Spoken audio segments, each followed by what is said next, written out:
Good morning கண்ணா, என்ன பண்ணீங்கிற? அப்பா உங்களை பார்க்கறதுக்கு தான் அப்பா வந்தேன். நீங்கள் ஏஞ்சிக்கினீங்களா?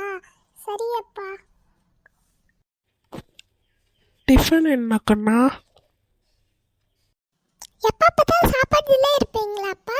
நீங்கள் எங்கேயாவது வேலைக்கு போனதா இல்லை சமைச்சு தரத்துக்கு? தப்பா பேசினேன்னா அடி வில்லும் பார்த்துக்கோ.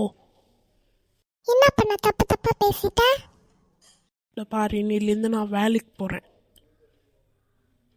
சரி, பார்க்கலாம் எப்படி போவீங்கன்னு. இதோ போகிறேன், வேலை தேடுறேன். நான் வேலை பார்க்க போகிறாரு, யாருமே தரமாட்டாங்க. சாரி கண்ணா, பில்டப்பெல்லாம் விட்டுட்டு வேலை தேடின யாருமே கொடுக்கல. சரி, நான் ஸ்கூலுக்கு போய் படிக்கிறேன்ப்பா. பாய் அப்பா. பாய் கண்ணா. Bye friends. எல்லாருக்கும் லைக் ஷேர் பண்ணி சப்ஸ்கிரைப் பண்ணுங்க. லைக்கையும் போட்டுருங்க. Bye friends.